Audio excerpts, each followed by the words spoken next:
கிரகப்பிரவேசம் முடிந்து சென்னை நங்கநல்லூரில் உள்ள புது வீட்டிற்கு குடியேறியதும் மல்லிகாவுக்கு அதிகமான வேலைப்பளுவால் மிகுந்த ஆயாசமாக இருந்தது. முதலில் ஒரு நல்ல வேலைக்காரியை வீட்டோடு அமைத்து கொள்ள துடித்தாள். பல பேரிடம் சொல்லி வைத்தால். மல்லிகா ஒரு சீரியல் பைத்தியம். மாலை 6 மணியிலிருந்து தொடர்ந்து சீரியல்களில் லயக்கும் மல்லிகாவுக்கு புது வீட்டில் ஒரு வேலைக்காரி அமையும் வரை எல்லா வேலைகளையும் அவளே செய்வது கடினமாக இருந்தது. 4 படுக்கையறைகள் கொண்ட அந்த பெரிய வீட்டில் மல்லிகா, அவள் கணவர் சிவராமன் மற்றும் ஒரே மகன் திலீப் என மொத்தம் 3 பேர்தான். தமிழக அரசாங்க அதிகாரியாக அடுத்த வருடம் ஓய்வு பெறப்போகும் கணவருக்கு 57 வயது. சம்பளத்தை தவிர நல்ல கிம்பளம். சென்னை படப்பையில் 10 ஏக்கருக்கு ஃபார்ம் ஹவுஸ் வாங்கி போட்டிருக்கிறார். மகன் சென்னையில் ஒரு பிரபல ஐடி கம்பெனியில் டீம் லீடராக இருக்கிறான். சீக்கிரம் அவனுக்கு ஒரு நல்ல பெண்ணை பார்த்து மனம் செய்து வைக்க வேண்டும். அடுத்த ஞாயிற்றுக்கிழமை தாம்பரத்தில் ரியல் எஸ்டேட் தொழில் செய்து வரும் மல்லிகாவின் சகோதரன் மனோகரன் மூலமாக ஒரு வேலைக்காரி அறிமுகமானாள். அவள் பெயர் சரோஜா. திருமணமாகவில்லை. அவளுக்கு 25 வயதாம். ஆனால் பார்ப்பதற்கு ஏகத்துக்கும் மாடனாக, புஷ்டியாக, மதர்ப்பாக இருப்பாள். செக்ஸியாக இருந்தாள் என்று சொல்லலாம். மல்லிகா, சிவராமன், திலீப், மனோகரன் 4வரும் அவளை விலாவரியாக இன்டர்வியூ செய்து ஒரு மனதார அவளை தேர்வு செய்தனர்.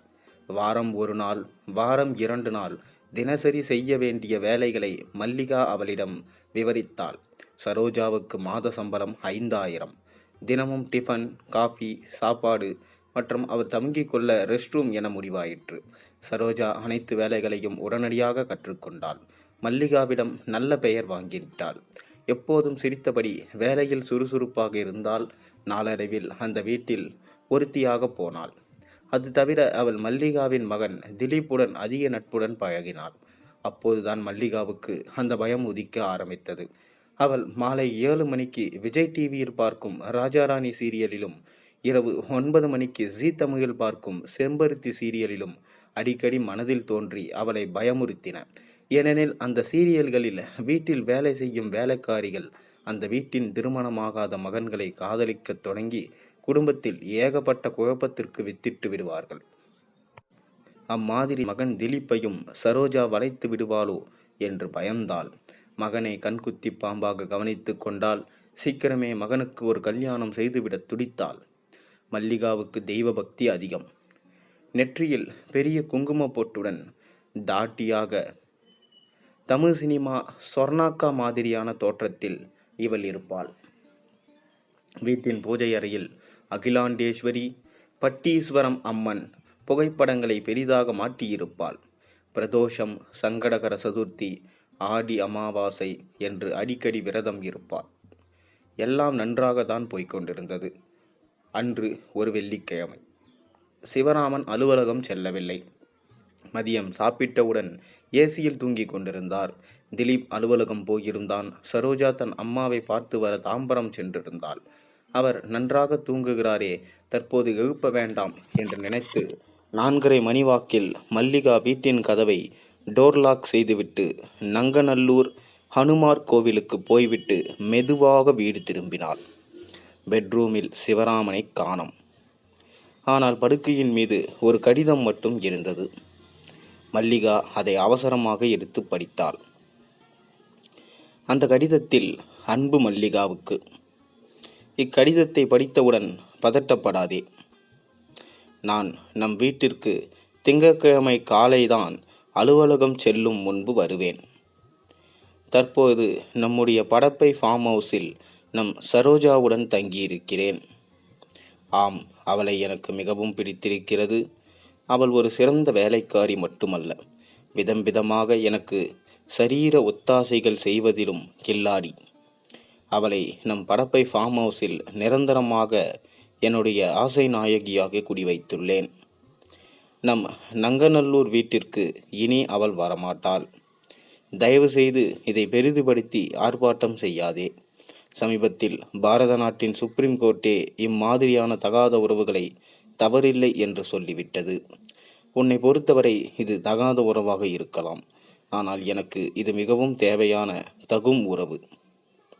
என்னுடைய இந்த புதிய ரசனையால் யாருக்கும் எந்த சேதாரமும் இல்லை. எனவே கோபத்தில் போலீஸ் கீலீஸ் என்று நீ போனாலும் இது ஒரு தண்டனைக்குரிய குற்றம் அல்ல. திலீப்புக்கு எதுவும் தெரிய வேண்டாம். ரகசியம் காப்பது உன் கடமை. திங்கட்கிழமை காலை பார்க்கலாம். உன் கணவன் சிவராமன். கடிதத்தை படித்த மல்லிகா ஆடிப்போனாள். அவள் உடனே பூஜை அறைக்கு சென்று ஒரு 10 நிமிடங்கள் அமைதியாக அமர்ந்திருந்தாள். வெளியே வந்தபோது அவள் மனதில் துல்லியமான ஒரு திட்டம் இருந்தது. தாம்பரத்தில் வசிக்கும் அவள் சகோதரன் மனோகரனை உடனே வீட்டுக்கு வர சொன்னாள். மனோகரன் இரவு 8 மணிக்கு வந்தான். அவனிடம் சிவராமன் எழுதிய கடிதத்தை கொடுத்து படிக்க சொன்னாள். என்னக்கா, இந்த வயசுல மாமா இப்படி புத்தி கெட்டு அலையுறாரு? ஆமாண்டா மனோ, அது என்ன சுப்ரீம் கோர்ட் சொல்லிச்சாமே. ஆமாம், அந்த ஜட்ஜி நாய்களுக்கு வேற என்ன வேலை? ஓரின சேர்க்கை தப்பு இல்லையா? தகாத உறவுகள் தவறு இல்லையா? பெண்கள் சபரிமலைக்கு போகலாமா? வேலையில்லாதவன் பூனையை சிறைச்ச கதையாக எவ்வளவோ முக்கியமான விஷயங்கள் தீர்ப்புக்காக காத்திருக்க, இந்த 2 கால் ஜட்ஜி நாய்ங்க இந்தியாவை சீரழித்து விட்டு தான் போகும் போல. சுப்ரீம் கோர்ட்டாம் சுப்ரீம் கோர்ட். அடி ஈர செருப்பால. கோவில்களில் புனிதங்களுக்கும் கோர்ட்டுகளுக்கும் என்ன சம்பந்தம்? ஆண்களுக்கு சமம் என்று சொல்லி பெண்களையும் சட்டை அணியாமல் கோவிலுக்கு போகச் செல்வார்களா? அல்லது ஆண்களை சட்டையுடன் அனுமதிப்பார்களா? அசிங்கமான பரதேசி நாய்கள். சரி, அதை விடு. நான் ஒன்று சொன்னால் அக்காவுக்காக ரகசியமாக செய்வியா? சொல்லுக்கா, நீ என்ன சொன்னாலும் செய்கிற. நீ உடனே நம்ம இனோவாவை எடுத்துக்க. நீயே ஓட்டிட்டு போ. உன்னோட நம்பிக்கையான ரியல் எஸ்டேட் அடிதடி ஆளுங்களை உருட்டுக்கட்டையோட படப்ப ஃபார்ம் ஹவுஸுக்கு கூட்டிகிட்டு போ. நீ மட்டும் அடையாளம் தெரிஞ்சிருக்காம மாஸ்க் போட்டுக்கோ. சிவராமன் தொடைக்கு கீழே உருட்டுக்கட்டையால் ஓங்கி அடித்து அவன் காலை கூழாக்கி அங்கேயே தெரு முனையில் போட்டுட்டு வந்துடு. கண்டிப்பாக இன்னைக்கு நைட்டே முடிச்சு காட்டுறேங்க்கா. அவன் இந்த வீட்டில் இனிமே சக்கரை நாற்காலியில் தான் உலா வரணும். இன்னொரு முக்கியமான விஷயம், அந்த சரோஜாவை பத்திரமா அவள் தாம்பரம் வீட்டில் கொண்டு போய் விட்டுறணும். பாவம், அவளை இவன் தான் பசப்பு வார்த்தைகள் சொல்லி பணத்தை காட்டி ஏமாத்தியிருக்கான். அவளுடைய பாதுகாப்பு உன் கையில் தான்டா. ப்ளீஸ், நான் சொல்கிறத நல்லா புரிஞ்சுக்க. புரியுதுக்கா? மனோகர் உடனே நம்பிக்கையான 5 அடியாளங்களுக்கு ஃபோன் செய்து அவர்களை தயார் செய்தான். 9 மணிக்கு இன்னோவாவை எடுத்துக்கொண்டு சீறி கிளம்பினான். திலீப் அலுவலகத்திலிருந்து 9:30 மணிக்கு வீடு திரும்பினான். மறுநாள் சனிக்கிழமை. திலீப் காலை 8 மணிக்கு அம்மாவுடன் காப்பி குடித்து கொண்டிருந்தான். அவனுக்கு மொபைலில் அழைப்பு வந்தது. எடுத்து பேசினான். ஹலோ, உங்கள் பேர் திலீப்பா? ஆமாங்க. நீங்கள் யார்? மியாட் ஹாஸ்பிட்டலிலிருந்து டியூட்டி டாக்டர் பேசுகிறேன். உங்கள் அப்பா மிஸ்டர் சிவராமன் ஹாஸ்பிட்டலில் இன்னைக்கு காலை 2 மணிக்கு அட்மிட் ஆகிருக்காரு. நீங்கள் உடனே அம்மாவோட வரணும்னு சொன்னார். என்ன ஆச்சு டாக்டர்? அவருக்கு ஆக்சிடெண்ட்டுன்னு சொல்கிறாரு.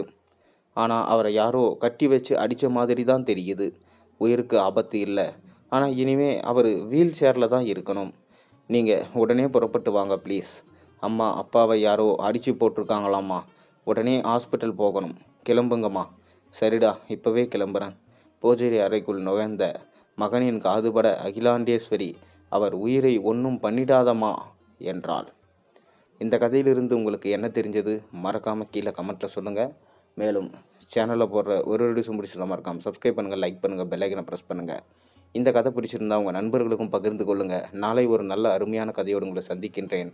அதுவரை உங்களிடமிருந்து விடைபெறுகின்றேன். நன்றி, வணக்கம்.